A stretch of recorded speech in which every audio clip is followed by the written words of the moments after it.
Olá, alunos, tudo bem com vocês? Eu sou o professor Adriano. Eu sei que algumas dúvidas que vocês tiveram ao longo da nossa primeira aula ao vivo ficaram sem responder, né? Em função que a gente acaba selecionando algumas dúvidas pontuais durante as nossas aulas ao vivo e posteriormente a gente responde as dúvidas que não puderam ser respondidas durante a aula ao vivo. Então, este é o momento para que eu possa responder ao seu questionamento. E a professora Laís está aqui, ela não está aparecendo, mas ela vai fazer a leitura das perguntas que não foram respondidas. Então vamos lá, professora. Quais são as dúvidas dos alunos? Nós temos então uma dúvida do Adir, do polo de Uberaba. Ele diz que tem um microempreendimento e não consegue administrá-lo financeiramente. Então, ao invés de viver, ele sobrevive. Não sei quanto ganha nem quanto gasto. Deve ser a maioria dos problemas que leva as empresas a fecharem. O que devo fazer, já que sempre temos contas e sempre temos prioridades? E para ter um lazer, não espero o lucro, porque se esperar nunca haverá. Mas mudando o pensamento hoje, já o lazer vem após as obrigações, mas mesmo assim sem controle. Então, meu caro aluno, o negócio é planejamento. Não pode negligenciar essa etapa porque ela é fundamental para o sucesso de um negócio. Então, para começar, você já tem uma ideia estruturada, você já tem uma empresa.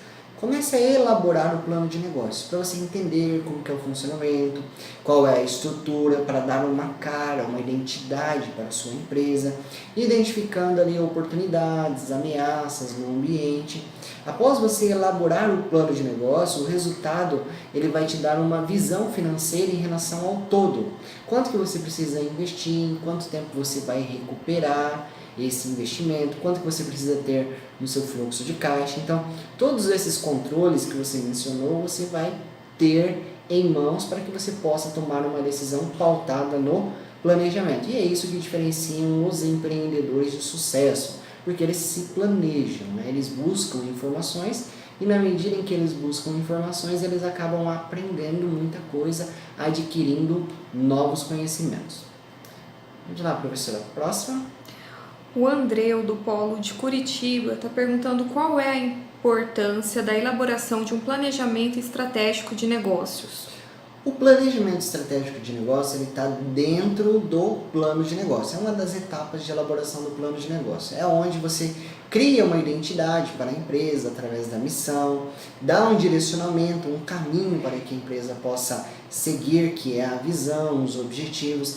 Faz uma análise, diagnóstico do ambiente no qual a empresa está inserida, observando as oportunidades, as ameaças em termos econômicos, tecnológicos, demográficos, geográficos, culturais, e também analisa o ambiente interno para verificar o que a empresa tem de bom e o que a empresa tem de ruim, ponto forte, ponto fraco. Para isso você utiliza uma ferramenta chamada análise SWOT, né? Que é uma ferramenta de fácil manuseio no qual você consegue realizar um diagnóstico e entender o ambiente no qual a empresa está inserida.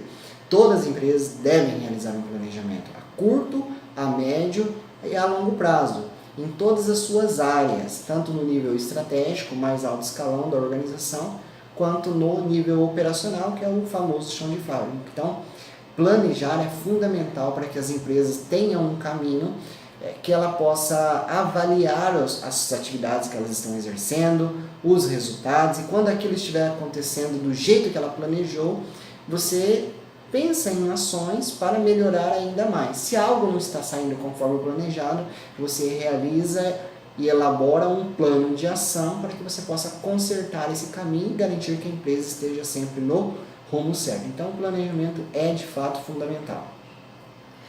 O Ari, do polo de Salvador, está perguntando, professor, em países diversos há o empreendedorismo familiar como carro-chefe.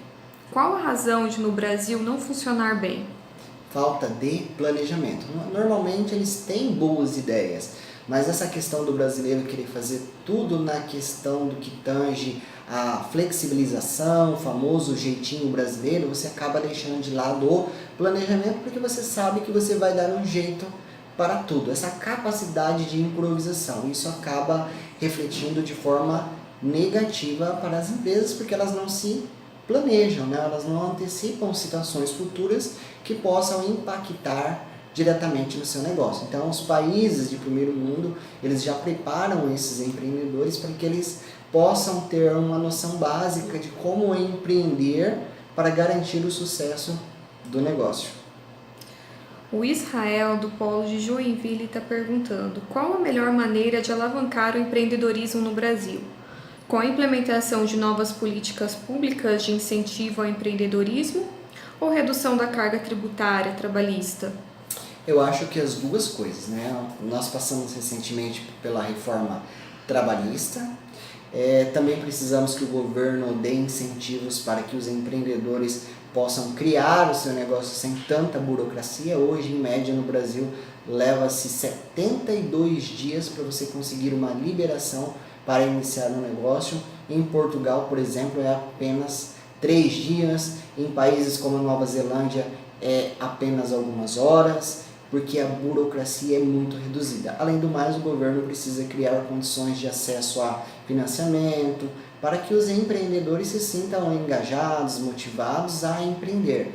Infelizmente, hoje no Brasil tem-se uma noção de que eu vou abrir um negócio, é muito burocrático, é muito complicado, a carga tributária acaba sendo um fator determinante. Então, o governo tem que observar e criar condições para que incentive as pessoas a criar novos empreendimentos, para que seja possível a distribuição de renda, geração de emprego e também a arrecadação de mais impostos e, consequentemente, gerando valor para a sociedade. Hoje nós somos um dos maiores exportadores de commodities, produtos, aliás, não é nem produto ainda, né? É um tipo vamos dizer assim, de commodity ali que não passou por nenhum processo de transformação, então ele não tem valor agregado. E muitas vezes a gente acaba comprando novamente esse produto transformado a peso de ouro. Então, nós temos um potencial muito grande, mas precisa ser melhor explorado. Eu tenho observado as políticas públicas do novo presidente, talvez nós tenhamos aí nos próximos anos algumas surpresas agradáveis. Vamos esperar para ver o que acontece, né? Se de fato aquilo que estava no papel vai ser aplicado na prática, né? Não vamos contar vantagem antes da hora. O Rexon Éder, do Polo de Ponta Grossa, está perguntando: professor, quando você faz todo o processo de planejamento, mas em alguns meses o mercado muda a ideia, o que fazer? Então, você tem que reformular as suas políticas de ações, estudar o mercado, identificando quais são as oportunidades, quais são as ameaças e dar um novo caminho para a empresa. É necessário ter essa capacidade de flexibilização. Normalmente, quando se faz o planejamento, o empreendedor ele já sabe que existem algumas ameaças, como uma mudança de mercado, hábitos de consumo, a entrada de novos concorrentes, o lançamento de novos produtos, e ele já tem que ter no seu planejamento uma política de ação caso isso ocorra. Isso é planejamento. Então, quando isso acontecer, ele estará preparado, muitas vezes, inclusive com um fluxo de caixa mais gordo, né? Um dinheiro em caixa para aguentar o tranco aí nos próximos meses, até que a empresa consiga, vamos dizer assim, se sobressair novamente. Ou, quando não, ela já tem uma política de retaliação direta e ela consegue surfar aí nessa marola e fazer com que a empresa consiga se manter apesar dos tempos de crise. Tá? Então, muitas empresas, apesar do momento de instabilidade, elas conseguem ainda garantir o mesmo percentual de lucratividade porque elas estão preparadas para lidar com essa instabilidade. Isso não é uma decisão que se toma do dia para a noite. Isso é planejamento a médio e longo prazo. A próxima pergunta é do Samuel, do Polo de Itaúna. Sobre buscar sociedades para garantir financiamento, é uma boa opção? Se não, qual seria o melhor caminho? Bom, o financiamento ele é ofertado por empresas públicas e privadas, então elas praticam uma taxa de juros para que você possa adquirir esses financiamentos. Então, veja bem, faça uma análise se não vale a pena, de repente, você financiar com capital próprio. No que tange à sociedade, é importante sim, mas tem que fazer uma análise muito criteriosa. A sociedade por si só, não.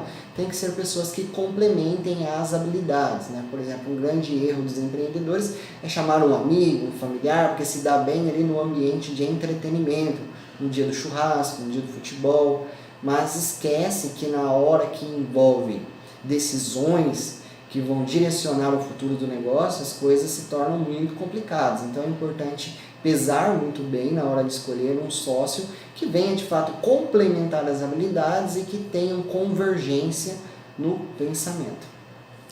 O William dos Santos, do Polo de Duque de Caxias, está perguntando: professor, empreendedorismo pode ser aplicado dentro de um cenário macroeconômico? Sim, com certeza absoluta. Em qualquer ambiente o empreendedorismo ele está presente, tanto no micro quanto no macro, né? Então todas essas variáveis ambientais elas reforçam a necessidade de se empreender, porque é através do empreendedorismo que se gera valor para a sociedade e se recolhe os resultados positivos que a empresa vem a ter em função de todo o esforço que o empreendedor acaba tendo para que o seu negócio possa ganhar corpo e fluir naturalmente.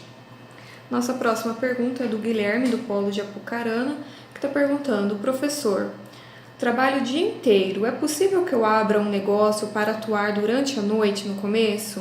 Sim, hoje nós temos muitas startups, né? Empresas com uma base tecnológica muito forte, e quando você vai entender o que é essa empresa, ela funciona num escritório avançado, que é um quarto do empreendedor, com uma cama, um frigobar e um computador, onde a pessoa passa horas e horas programando uma loja virtual, um e-commerce, uma rede social, um blog, um canal no YouTube para informações, enfim, são muitas vamos dizer assim, muitos dos negócios de sucesso que os empreendedores conseguem através das horas vagas. Por exemplo, tinha aluno no ensino presencial que ele ganhava dinheiro jogando videogame, né? Então, nas horas vagas, ele gravava, ele passando de fase nos jogos, publicava esse vídeo no YouTube ou numa plataforma que os outros pudessem pagar para assistir a esses vídeos. Então, conforme os views, né, que a quantidade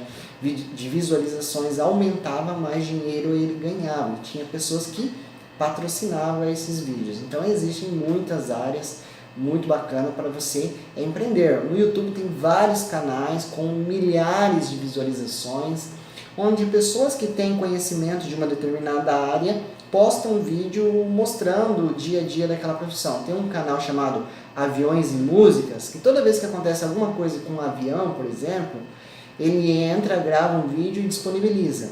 E ele conta o que deu certo, o que deu errado, como que funciona, porque ele é um piloto aposentado que ele vai ali contando para o seu público-alvo como que funciona.